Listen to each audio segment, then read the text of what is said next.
Hello, good evening, and welcome to another episode of Brett's Old Time Radio Show. Welcome back to my home here in beautiful Lyme Bay. I've got a stinking cold, I'm afraid, so if I sound like it, well, I do apologise. Nothing I could do. I'm all gunked up, and you know what it's like. We're a little bit later doing the show today, purely because we've been flying in from sunny Spain. It just took a little while to get everything sorted. On the exciting, positive side, I could confirm, looking out the window here, and, well, I could feel it, the sun shining here in beautiful Lyme Bay. Thank you for joining me once again for our regular late-night visit to those dusty studio archives of old-time radio shows right here at my home on the south coast of the United Kingdom. I'm Brett, I'm your host for our Nighttime podcast. Welcome to another episode. Don't forget, we've got Facebook, Instagram, and YouTube. They're all called Brett's Old Time Radio Show. If you could give us a follow, well, that would be brilliant. And we've got a supporter page at patreon.com/Sunday Night Mystery, which is also the name of our new book. You'll find our book for sale on Amazon. It's called Sunday Night Mystery, and I do hope you'll check it out and maybe give us a little bit of a positive feedback, because that'd be nice, wouldn't it? Time now for another adventure with Sherlock Holmes and the brilliant Dr. Watson. This one is called The Case of the Missing Heiress. It was first broadcast on the 5th of October, 1947.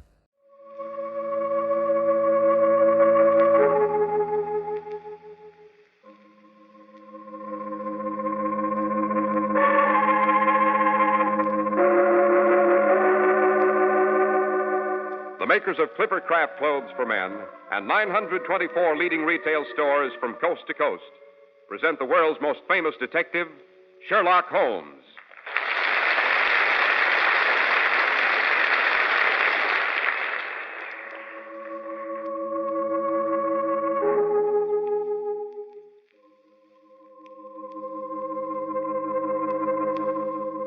And so once again we find ourselves in Dr. Watson's cheerful firelit study.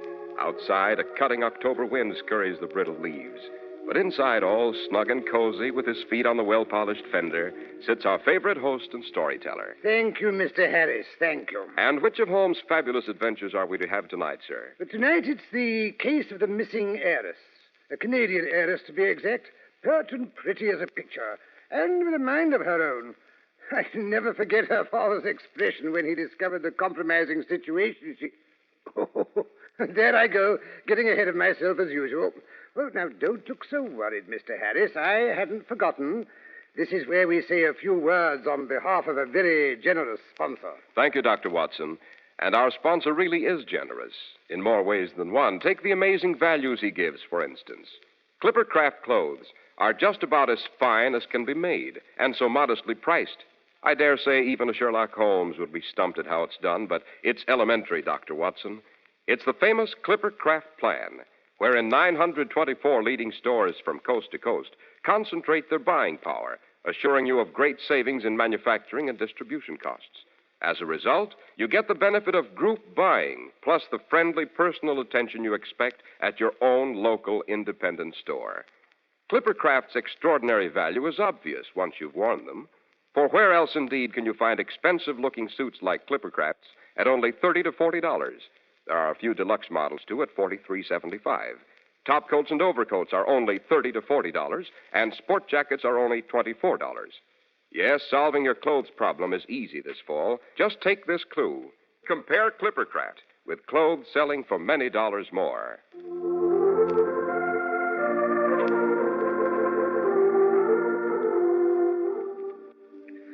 And now, Mr. Heiress, to our story. The case of the missing heiress. Put your boots on the fender and make yourself comfortable. A perfect combination. A crackling fire to warm one's feet and a hair-raising adventure to chill one's spine. Sounds rather like one of those confounded hot and cold shower baths that are the curse of this modern age. Now, in the good old Baker Street days, when one made one's daily ablutions in a tin tub that was filled from a pair of steaming jugs... One got in and out as fast as possible to prevent freezing to death, eh, Dr. Watson? Only in the winter-time, Mr. Harris, only in the winter. I remember one bright July afternoon in the year... Let me see. Oh, never mind, it was before you were out of your cradle. I was splashing about in my morning tub. I thought you said it was afternoon. When one shared lodgings and adventures with the great Sherlock Holmes, one frequently took one's morning tub in the afternoon or evening. Now, where was I? Splashing around in your morning tub in mid-afternoon. Oh, yes. As a matter of accuracy, I was just removing the soap from back of the ears and giving a not-inspired rendition of a current comic opera hit when Holmes burst in rather unceremoniously. A wandering minstrel, a thing of shreds and patches. For heaven's sake, Watson, stop that caterwauling and throw on a dressing gown. We're about to have a caller, and I'm sure it means another case. And why should that interrupt my bath? You're quite capable of handling the first stages of a case by yourself, Holmes. Not when it concerns a lady in hysterics in a court train.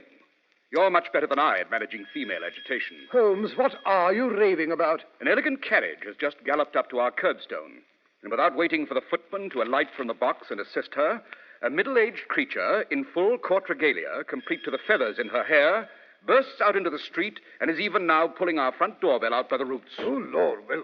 Aha, Mrs. Hudson's let her in. She's coming up the stairs. Now, will you come out and protect me? Certainly not. Very well, then. I shall be obliged to usher her in here. Oh, no, great Scott, wait, I'm coming. Good Lord, look at me. A fine way to greet a lady. Don't worry. Unless I'm greatly mistaken, she's too upset to notice. Here, tie the cord around your middle. Oh, yes, of course. And you put your slippers on the wrong feet. Oh, confound it. Come in. Mr. Holmes. Oh, Mr. Holmes, thank heavens I find you at home. Why, Lady Maynooth. Oh, Dr. Watson, delighted to see you. Could you give me a glass of sherry? Oh, this is terrible. I'm ruined. And the poor girl... Oh, Mr. Holmes, you must find her. You must. Of course, Lady Maynooth. But first, perhaps you'd better tell us the name of this damsel in distress and inform us just what difficulty she seems to be in. But that's just it. I haven't the remotest idea. I don't mean I don't know her name. It's Elizabeth. Elizabeth Bascom. Not Miss Lizzie Bascom, the only child of old Hellfire Bascom, the Canadian Copper King. That's right, Dr. Watson. Oh, quite the belle of the season, I gather. Yes, Elizabeth has certainly been popular. Not that it's made the slightest impression on her. Yes, perhaps that explains her popularity. That and her father's millions. But why are you so concerned about Miss Elizabeth Bascom, Lady Maynooth? It's been my responsibility to sponsor the young lady through her first London season, to see that she makes the proper social connections and, well, her father is bound and determined that she shall marry into the nobility.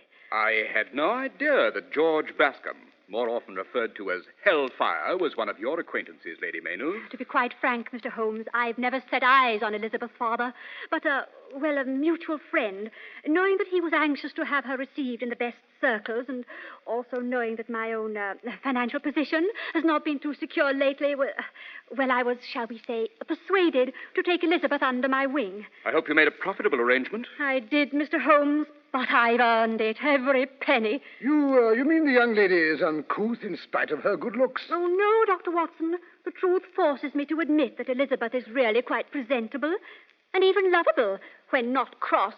But when she is crossed, she takes after her father? Exactly. She insists on going for solitary walks, completely unchaperoned.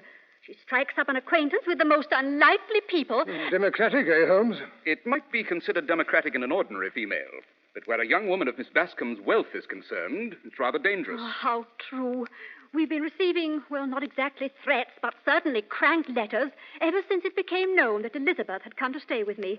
But she absolutely refuses to pay heed to her own danger. Says she's been handling situations of that sort all her life, and she refuses to become perturbed about it at this late date. And now it's happened. What has? Oh, well, I finally persuaded her to take an interest in young Lord Weaverbrook. A very suitable match in every way. In fact, her father is arriving on the next boat in order to announce the engagement. Well, surely that's nothing to be upset about. Oh, yes, but what is he going to do when he finds his daughter has been abducted? Abducted? You mean forcibly? This note was pinned to the carriage seat when I returned and found Elizabeth gone. I gather from your costume, Lady Maynooth, that you were on your way to Buckingham Palace? Yes, Mr. Holmes. After considerable manoeuvring, I had arranged to have Miss Bascom received at court. It took a bit of doing, and I'll admit I expected trouble with Elizabeth. However, she fell in with the plan with quite a show of alacrity, even standing patiently for endless fittings of her train and taking lessons in how to make a court bow. Yes, I've often wondered how one managed it. Don't interrupt, Watson. Go on, Lady Maynooth. Today, I take it, was the day. Yes, and more perfect weather one couldn't have wished for. And I must say Elizabeth seemed to be in high spirits. We were well prepared with the usual hamper of wine and sandwiches and cake. You know, that interminable wait in St. James's Park. I've thought often that the sight of the ladies in their full regalia on the way to a court function is one of the great sights of London. Elizabeth seemed to share your opinion, Dr. Watson. At any rate, she seemed in unusually high spirits as the other carriages crowded around us.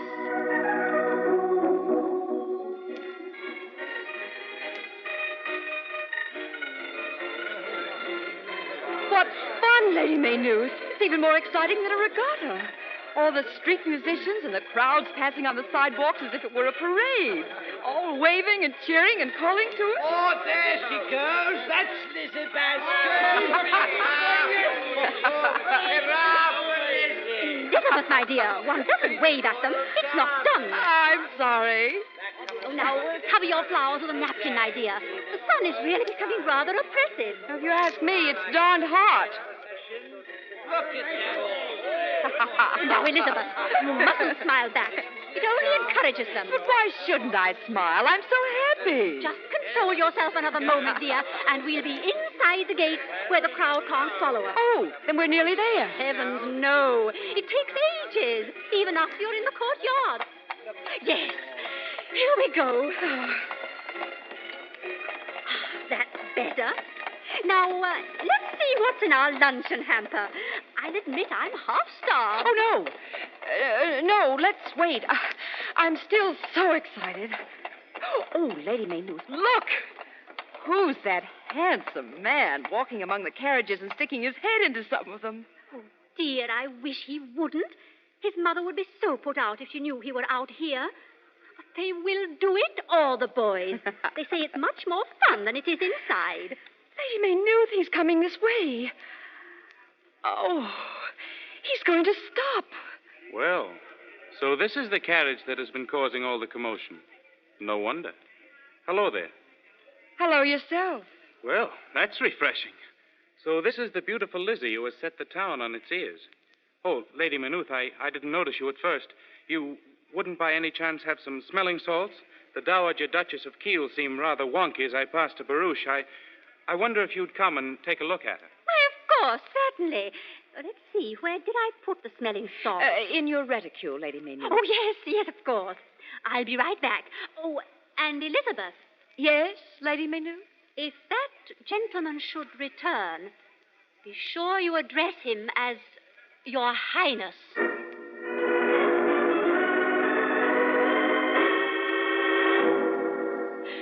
And that, Mr. Holmes, was the last I saw of Elizabeth Bascom. She was abducted in broad daylight, right there in the courtyard of Buckingham Palace. You don't think it was done by a prince of the blood royal? They've been known to pull some rather spectacular pranks. No member of the House of Hanover, Dr. Watson, would write this note. It was pinned to the cushions of the seat, directly behind the box. May I see Lady Maynooth? Of course, Mr. Holmes. Yes, the whole affair was undoubtedly planned in advance. Well, what makes you say that, Holmes? The words are printed in ink, large, bold lettering, and the paper has been folded. Furthermore, there's a rather carefully executed dusky palm print in the lower left-hand corner. But what is the message? What does the note say? The words of communication of this sort are always the least enlightening part of the epistle, Watson. But just to satisfy your curiosity, I'll read them to you. Dashed right of you. We have kidnapped Lizzie. If you know what's good for her, don't tell the cops. Signed, the Black Hand. Oh, a band of American cutthroats. The words kidnapped and cops are dead giveaway. I've heard of these Black Hand gangs. Poor Lizzie. Men like that are desperate characters. Oh, dear. We can only hope her father will arrive in time to pay any ransom demands. Oh, Mr. Holmes. Yes, we may be dealing with a band of cutthroats and desperados, but let's not jump to any conclusions, Watson, until we've examined the scene of the crime. What do you mean you expect to find clues in all that turmoil in the courtyard of Buckingham Palace? No, Watson, the scene of the crime is much closer than that. It is, in fact, drawn up to our curb. I allude, of course, to Lady Maynooth's carriage. Oh, I see what you mean. I hadn't thought of that. Well, come along. What are we waiting for? For you to go and finish dressing, Watson.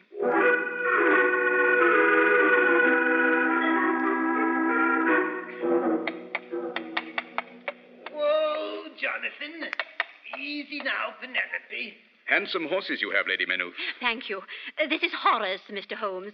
Horace has been our footman for over 50 years. Man and boy. And that's the truth.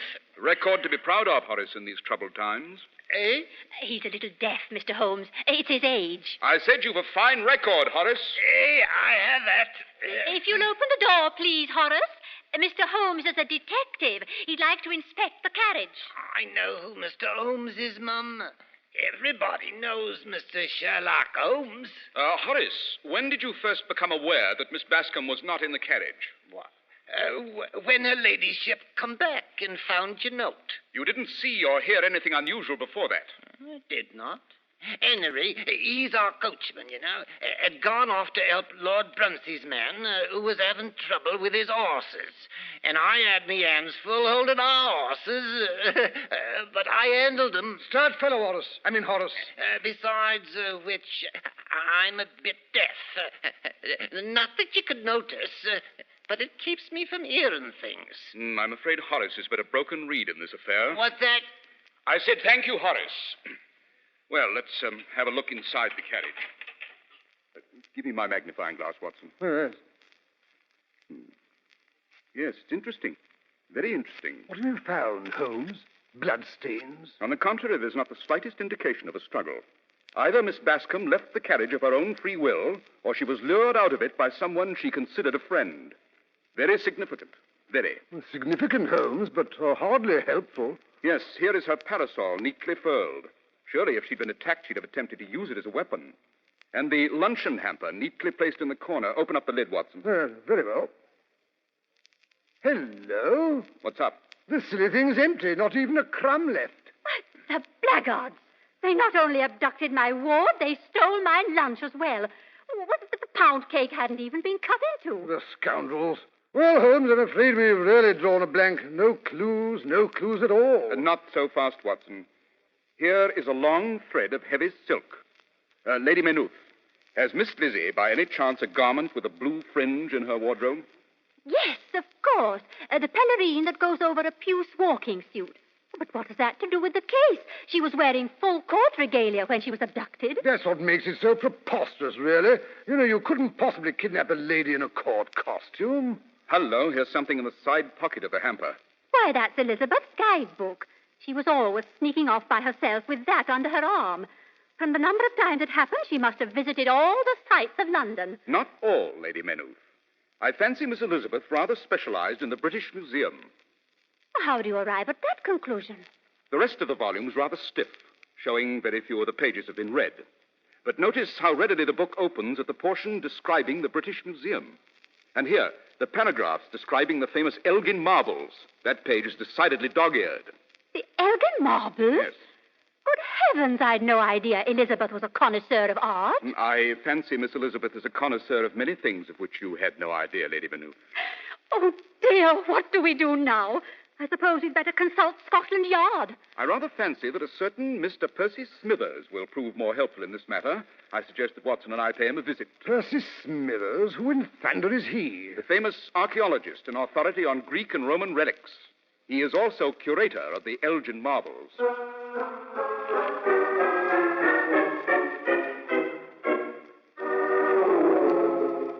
Here we are, Watson, the British Museum.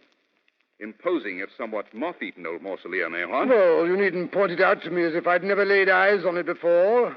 I had an uncle whose idea of entertaining his various visiting nephews was to trail them through the British Museum. And you, of course, have never been guilty of escorting your juvenile relatives through its echoing halls. Well, that is, one must keep up the traditions, you know. Well, never mind. Open the door.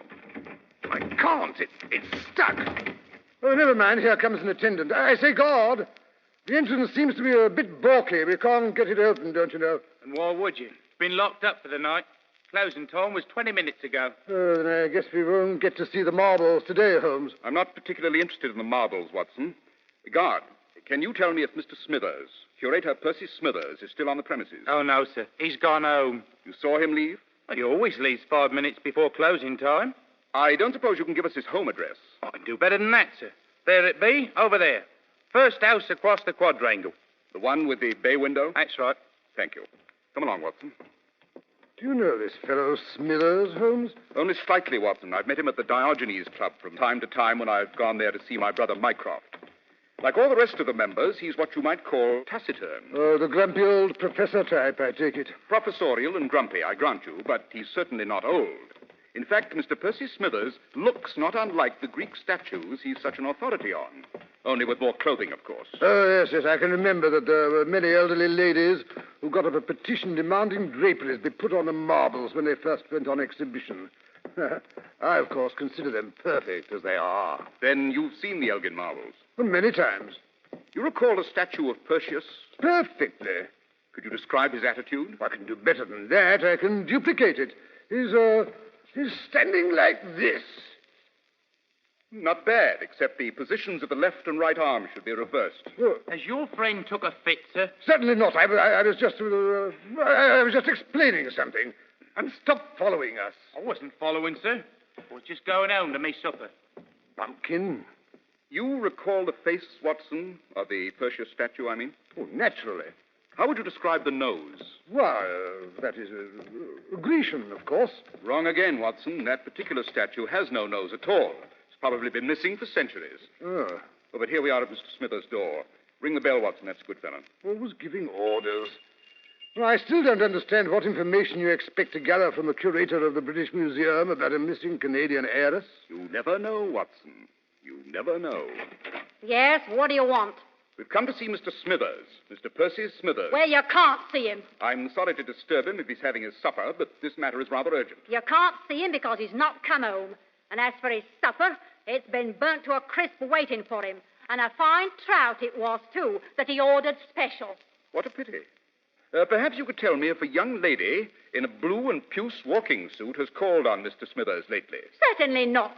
Mr. Smithers is a respectable man and a womanator besides. Oh, once again we draw a blank. This case seems to lead nowhere but down blind alleys. Oh, on the contrary, Watson. The fact that Mr. Smithers did not come home for his supper is decidedly revealing. You don't think he's been forcibly kidnapped, too, by the same outfit that abducted Miss Bascom? No, I don't think there are any indications of kidnapping. At least I doubt that any force was used. Of course. How stupid I've been. Mr. Smithers and Miss Bascom have eloped. Watson, the incurable romanticist. Well, No, Watson. A woman-hater, myself excepted, of course, might conceivably change his mind. But no ardent lover would order trout, a single trout for supper, on the day on which he expected to run off with his inamorata. well, where does all that get us? Whatever detained Percival Smithers was unexpected, entirely unexpected. Come, let's go home before our supper's been burned to a crisp. Oh, Holmes, how can you think of food when you haven't rescued Miss Bascom from heaven knows only what danger? Whatever danger Miss Lizzie's in, I rather imagine she enjoys. Yes, there's nothing further we can do until tomorrow at 8:30. Why 8:30? That is the time they unbar the entrance to the British Museum. Yes, we shall be waiting at 8:22.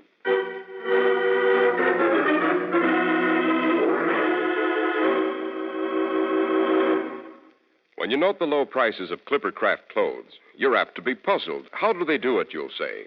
Well, the solution's no mystery at all once you know the facts. What makes them great values is the Clippercraft plan, concentrating the buying power of 924 leading stores across the nation. Yes, remember that you buy these famous clothes at your favorite local store, where you're treated as a person, not just as another number on a sales check. These days, practically everything you buy costs more, but not so with Clippercraft.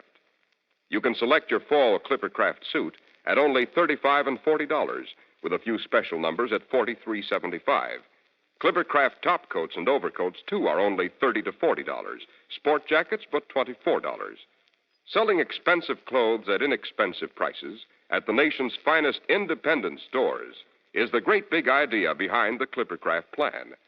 That's why men who know insist on Clippercraft clothes. So be sure to visit the Clippercraft store in your city.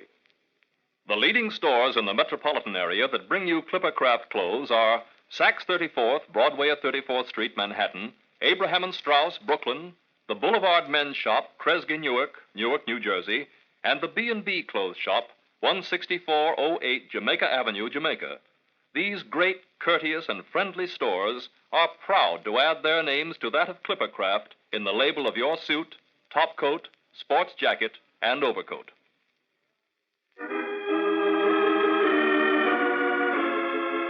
Well, it's 8:25, Holmes. Another 5 minutes and we shall know if your guess is right. I never guess, Watson. I say, Holmes, isn't that Lady Maynooth's carriage coming down the street at a full gallop? Yes, Mrs. Hudson must have told her she'd find us here. Yes, here she comes like a ship under full sail. I say, who's the red-faced little man with her? I rather imagine Papa Bascom has arrived. Dead, rat the dead, blasted dead, burned. So you're Sherlock Holmes. Why in blazes haven't you found my daughter? I was right, Watson. It is Hellfire Bascom. How do you do, sir? Good morning, Lady Maynooth. Oh, Mr. Holmes, the most horrible news. The most horrible, horrible news. They haven't found a body. No, but first of all, when I returned home last evening, my butler informed me that all the sandwiches, the wine and the cake had been found in the jardiniere of my best aspidistra. Oh, the cook is so insulted she threatens to leave. Yes, I rather suspected that hamper held something more interesting than food when I found that blue thread. And that's not all. Tell him the worst. Well, this morning, before I'd even had time to have my morning tea, Lord Bruns's man returned Elizabeth's court gown and feathers. They'd been found in his carriage. Why, the scoundrel. Oh, he wasn't in it at the time. He was still at the reception when his coachman discovered the dress. But this makes matters even worse. The poor girl was abducted in her petticoats. Yes, the poor girl. Her reputation will be ruined. Ah, blast her reputation, ma'am. She'll catch her death of cold. Calm yourself, Mr. Bascom. I think I may be able to return your daughter with both her health and her reputation moderately intact. Yes, they're opening the doors now. If you will follow me. What? Into the British Museum? Calm yourself, Mr. Bascom. A little culture is quite harmless, I assure you.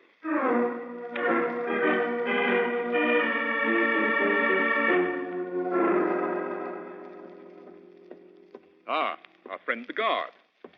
I believe you're about to unlock the hall to the Elgin Marbles. Mind if we watch? No, not if it'll give you any amusement. I've been unlocking it 8 years now, and it's never been what you might call fascinating. Today, I think you may be in for a surprise. Well, seeing's believing. Well, it's about time. Where the devil were you last night? Didn't you hear me shouting? Mr. Smithers, you've been locked in with them marble women all night? And one that wasn't marble. Lizzie! What in thunder are you doing here? Yes, and wearing the puce and blue walking suit. Papa! Well, what do you know?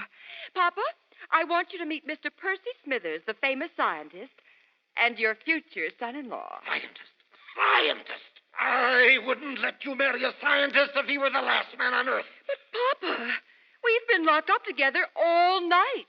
Think of my reputation. Well, you scoundrel. You planned all this. You lured my innocent little girl into this trap. Really, my dear. Oh, Papa, don't be silly. I was the one that trapped Percy. I planned it all. I picked yesterday because all the crowds would be at Buckingham Palace and the museum would be empty. So you threw the food into the jardiniere, packed your walking suit in the food hamper, changed in Lord Bruns's carriage, and headed for the British Museum. Yes. The hard part was fascinating Percy so he wouldn't notice it was closing time. As a matter of fact, it wasn't as hard as I'd expected. You see, I suspected Percy, liked me, but I couldn't get him to propose. But she's too confounded rich. You look here, my boy. You'll marry her now if I have to get out my old shotgun. Well, of course, I rather wanted to anyway, but only on one condition. What's that? Dead, blast it. She has to promise to live within my income. Darling! That was all she wanted to know.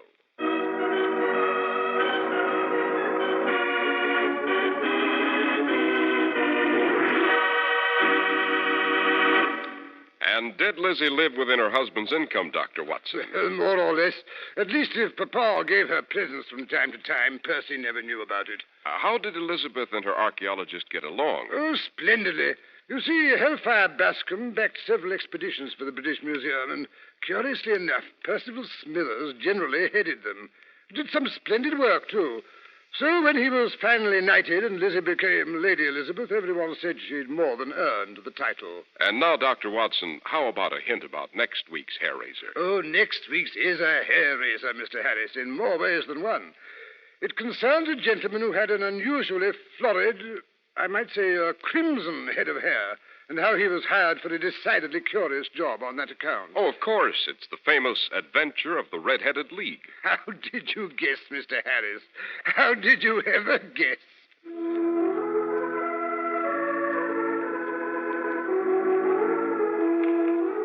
The makers of Clippercraft clothes and 924 leading retail stores from coast to coast have brought you another in the new series of broadcasts featuring the world's most famous detective, Sherlock Holmes.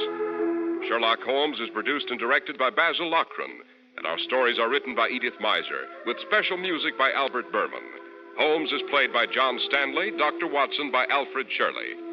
If you don't know your Clippercraft dealer, write Clippercraft, 200 Fifth Avenue, New York City.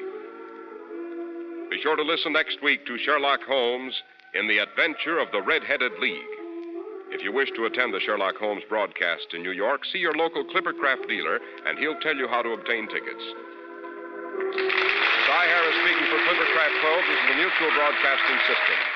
Welcome back. I hope you enjoyed our latest adventure with Sherlock Holmes and Dr. Watson. And don't forget, more adventure tomorrow from the Hotel Tambourine in Egypt with the brilliant Rocky Jordan going live at 5 p.m. GMT. As I mentioned earlier, we've got a supporter page, patreon.com/Sunday Night Mystery. And that's also the name of our new book. On Amazon, check it out, Sunday Night Mystery. Thanks for listening. I'll be with you 7 days a week, each and every week. And I'll see you tomorrow on Brett's Old Time Radio Show. Love you. Bye.